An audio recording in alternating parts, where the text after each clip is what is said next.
அனைவருக்கும் வணக்கம். அனைத்து ஜோதிட நண்பர்களுக்கும் அன்பு வணக்கங்கள். நான் உங்கள் வெற்றிவேல். இன்றைக்கி நாம் ஜோதிடத்தில் திதி சூனியம் அப்படின்னா என்னன்னு பார்க்கலாம். ஒருவர் நல்லா பிறக்கும்போது நல்ல யோக தசையாக பிறந்துட்டாரு, அவர் நல்ல யோக லக்னத்தில் பிறந்திருக்காரு, அவர் ஜாதகமே நல்ல யோகமாக இருக்குது அப்படின்னா அதை மட்டும் பார்த்தா மட்டும் போதாது. ஜாதகத்தில் அந்த ஜாதக பிறந்த திதியில் சூனியமாயிருக்கா, சூனியமாகும் ராசிகள் இருக்கா அப்படின்னு பார்க்கணும். ஏன்னா ஒருவருடைய ஜாதகத்தை பார்த்தோம்னா எல்லா யோக பலமும் இருக்கும், எல்லா நல்ல பலனும் இருக்கும், ஆனால் எதுவுமே நடக்காது. காரணம் திதி சூனியம். இந்த திதி சூனியம் அந்த யோகத்தை பூராமே ஒன்று முழுசாக தடை பண்ணிடும், இல்லைன்னா கொஞ்சம் கொஞ்சம் கொடுத்து ஒரு 100க்கு ஒரு 50% கொடுக்கும், 50% கொடுக்காது. இந்த மாதிரி செய்துவிடும். சரி, இந்த திதிசூனியத்துக்கு பரிகாரம் இருக்கா? அதாவது ஒருவர் ஒரு மனிதன் பூமியில் பிறந்தார்னா ஒன்று வளர்பிறை இல்லைன்னா தேய்பிறை. இந்த ரெண்டு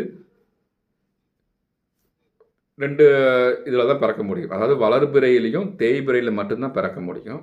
ஒருவர் உதாரணமாக அமாவாசையிலையும் பௌர்ணமிலையும் பிறந்துட்டா அவங்களுக்கு திதி சூனியம் கிடையாது.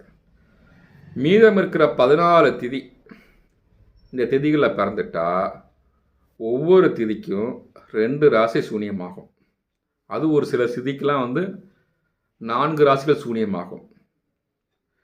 அந்த 4 ராசியில் போய் அந்த யோக கிரகங்களோ அல்லது யோகத்தை கொடுக்கக்கூடிய தசாநாதனோ தசா புத்திநாதனோ போய் உட்காந்துட்டா அந்த யோகத்தை அப்படியே ட்ராப் பண்ணிடும்.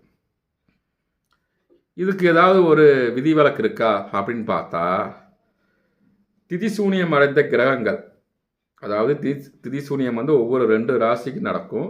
அந்த 2 ராசிக்குரிய கிரகங்கள் 6, 8, 12 மறைஞ்சாலோ அல்லது பாவ கிரகத்தோடு சேர்ந்தாலோ அல்லது வக்கிரமானாலோ பாவ கிரகங்களின் பார்வை பெற்றாலோ